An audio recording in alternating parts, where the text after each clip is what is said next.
Story 1, just overall living standards. The house is breaking down. Parts of the ceiling are missing, mold is growing, and ants are all over. Nothing I do or say convinces them it shouldn't be like this. They like to give me the "when you have kids we will watch them." And in my mind I'm like, yeah, definitely not here. Story 2, keeping batteries in the fridge. My parents still do this. Apparently, this was a belief from a long time ago that batteries would last longer if they are kept in the fridge. But I can't get it out of their mind that the batteries shouldn't be in the fridge. Story 3, not talking about any negative emotions. They could handle me being happy, but anytime I was sad, upset, or depressed, nope, they didn't want to see it or deal with it. My mom would even say, "What do you have to be so upset about?" Also, not showing affection or saying "I love you." Years ago, my brother was admitted to the hospital. We didn't know what was wrong with him, and it was scary. I had been crying, and my dad was very upset too. As we were walking out of the hospital together, I went to reach for his hand. I thought it would be comforting, a sign that I would be there for him. He ripped his hand away from mine so fast. I was stunned and never tried to do that ever again. Story 4, thinking you're supposed to raise your kids in the same way that you despised your parents raising you.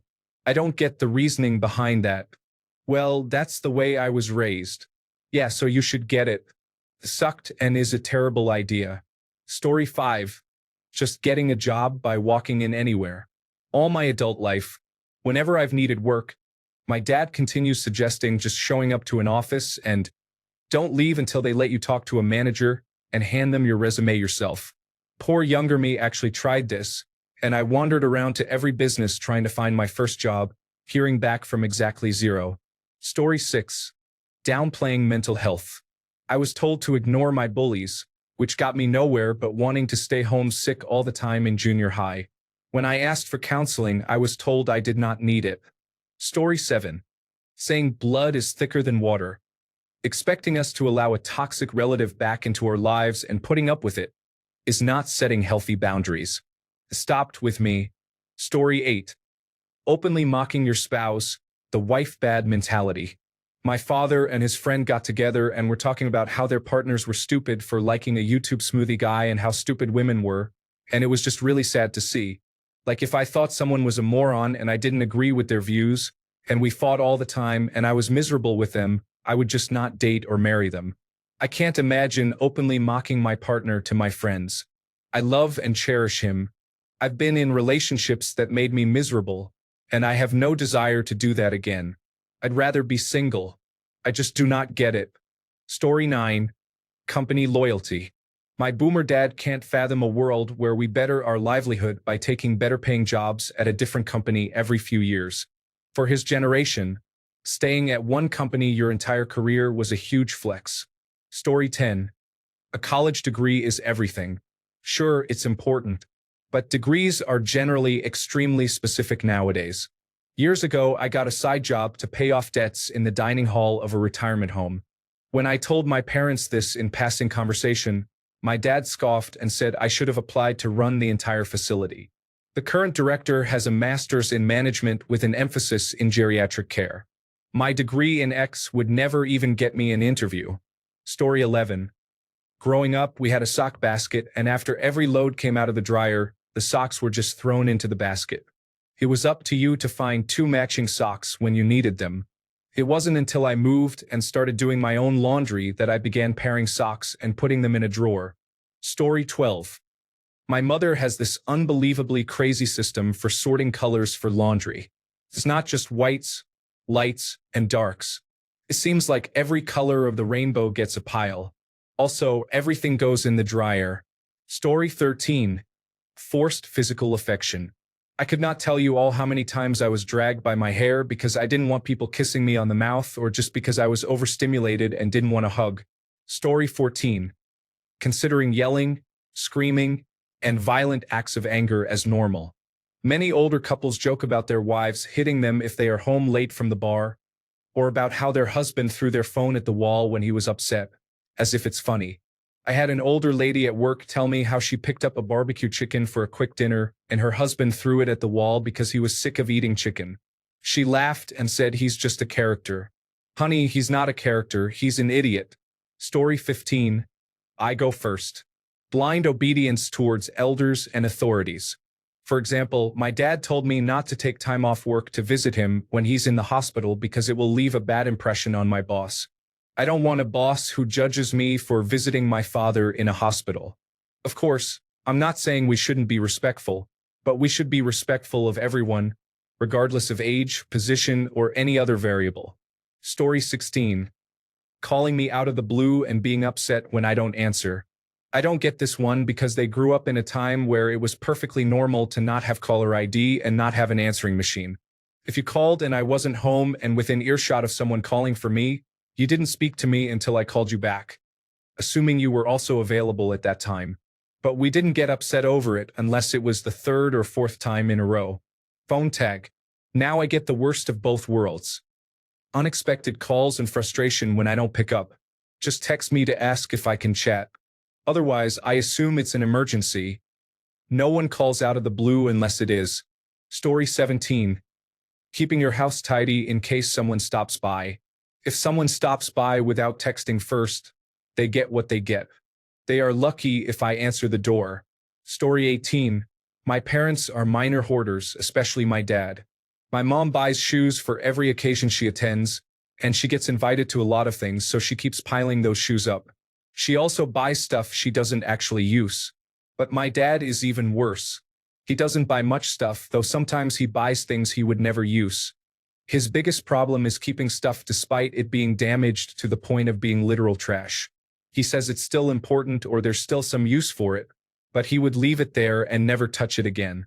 Our house gets flooded a lot, at least once every year, so we have lots of damaged items. Because I'm currently unemployed, I'm the one who deals with the cleaning most of the time. I would clean and put all the rubbish and damaged items in the trash, but my dad would take half of it out of the trash and put it back into our house. On our most recent flood, which happened around early July this year, I had to throw my dad's old work documents and books from the 1990s and early 2000s away. Then he came home and immediately started taking it out of the trash and putting it under the sun to dry. I had a big argument with him, saying how stupid it is, but he won't listen. These are work documents from his previous job, and he doesn't even need them anymore. He has changed careers already. Most of the books are outdated dictionaries and old newspapers. Plus, they are all faded at this point, and some pages just stick together so you can't even read them. Sometimes it feels like no matter what I do to clean this house, it'll always end up littered with useless trash. Story 19. We never said I love you, which is really strange because my parents were wonderful, loving people, and I always felt very loved, but we just never said the words. Story 20. Treating your daughters differently than your sons, and playing favoritism with certain kids. Example 1. My mom could not even drive me to school to complete my high school diploma after we moved in the middle of my sophomore year to another side of town. Yet my grown brother, who is almost 25 years old and is not even in college, lives and works with her and enjoys daily rides to work as well as to the gym these days. Example 2. My dad bought all 5 of his kids' cars when they came of age except me. I was one of 6 at the time on his side, and he went on to have 3 more. He also bought his drug addict girlfriend at the time a new sports utility vehicle. I caught the bus until I joined the military and saved up for an unreliable car, and then a slightly better one to get me to graduation. The sheer resentment that I have for both my parents to this day is sad. I hope this goes away soon with age. Not everyone deserves kids, but no kid deserves to feel less than or not good enough. That affects you in adulthood until you learn how to silence it. Story 21. They do not accept a person getting married before their elder siblings. My dad said that he would not look at my face ever again if I do that, and that I would only be ashamed for them. Well, I guess we will have a problem there because my elder brother is against marriage. Not that I care about my dad threatening to never show respect to me ever again. He never did anyways. Story 22. My siblings and I were not allowed to have an opinion that differed from my parents. I remember one day my mom told me, "If I tell you the sky is black, you look at me and tell me yes ma'am," essentially saying we aren't allowed to disagree with her. My siblings and I all suffer from decision paralysis and anxiety, And I really believe it's linked to how we were never allowed to think for ourselves without it being disrespectful. Story 23. Lighting yourself on fire to keep other people warm. This was so normalized for me growing up and basically groomed me for abusive relationships. It's taken a long time to unlearn and to accept that I have a right to walk away from people who need me if they're causing me harm. Story 24. Not my parents, but a lot of friends' parents. Being rude to service workers.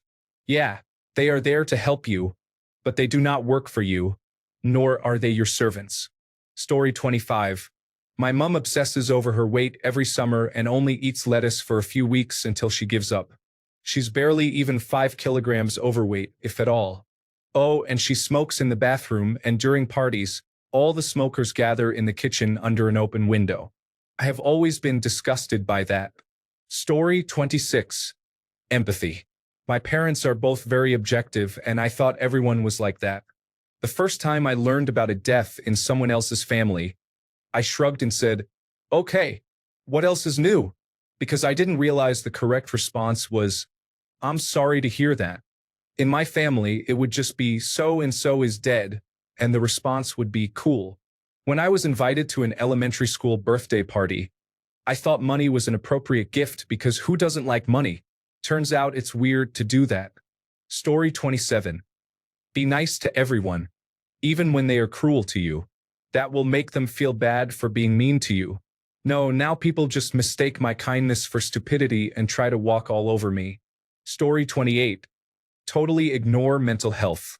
I have a friend who suffered from depression and anxiety for years. My parents are good friends with her parents. They often make comments about how she just needs a husband, as if marriage is the magic pill. I still remember when we were in college, she had a very bad episode which led to extreme dieting, then binge eating on weekends. Her weight would change dramatically within a month. It was so messed up and scary for a while. Story 29. My parents will go swimming anywhere that remotely resembles a beach. What if it is made of slippery rocks covered in smelly seaweed? Yes. What if the beach has sharp rocks, likely to cut your foot? It doesn't matter. What if the beach is made of mud or clay? Believe it or not, straight to swimming. What if you need to walk through 30 yards of itchy grass? Of course, swimming will help make it less itchy. I think they've changed their standards after I pointed out that some family friends agreed to come swimming with us, then decided not to swim when they saw the location. To be clear, I respect their "who cares" attitude. However, I also think that most people would agree not to swim near the town's gross storm drainage. Story 30. I am actually estranged from my parents and relatives over this issue, as my mother wanted me to spank my son with a paddle when his attention deficit hyperactivity disorder was diagnosed, and we did not spank him at all. I was spanked religiously as a child, to the point where a family therapist we went to when I was 13 or 14 told my mother to try spanking me more. This would have been in 1988 or 1989, but my mother does not consider it abuse, which I do, and as a result, she thinks I believe I was abused and refuses to talk to me. Story 31. You can get any job you want by showing up to the office without an appointment, asking to speak with the manager, having an immediate interview, and you will be offered a job and start next week. This worked for my dad, and this became the golden standard for him. If I tried to do this today, I would not even get past the front door, which requires a card to enter. Story 32. Hitting kids with belts. The sound of a belt buckle moving around takes me right back. I have young kids, and I cannot imagine what it would do to me to physically abuse them. Story 33. Politics. Everywhere. The news is always on. Whatever the sensational headline is for the day is at the dinner table. I got yelled at for saying something positive about a president my parents didn't like when I was little, even though it was very surface level and unrelated to any policy. I wrote a poem in elementary school about a complex political policy that my parents didn't like and always complained about at home, having no idea what it really was and just using the buzzword title. I have to watch what I say because it can easily be misconstrued as a verbal political attack on their beliefs. I didn't realize anyone grew up in an environment where they didn't know their parents' political views or where having a talk about politics was a serious and eventful conversation. I didn't have the self-awareness to realize that most kids do not, or at least did not in those less politically charged years go around elementary school giving opinions, or more like their parents' opinions that they parrot about buzzwords from the news. I didn't realize that most people do not put political campaign signs in their yards. I now realize that none of this is normal, but it took until high school, when it was far too late to go back on the damage I'd done to my image in elementary and middle school. Story 34. I don't spank, smack, or hit my kids. My 4-year-old screeched she hated me for what felt like a solid hour. In reality, it was 5 minutes. My solution. I picked her up and hugged her. I took deep, steadying breaths to regulate hers and calm her down and told her no matter what, I loved her. After a minute, she settled in my arms, apologized for yelling and saying she hated me, and we continued with our day. My first instinct was to just smack her mouth, but what would have happened to me if I had said that to my parents? So I did the exact opposite. I was not treated with respect regarding my emotions as a child, and it has taken a lot of self-searching and therapy to help me cope and understand that as an adult.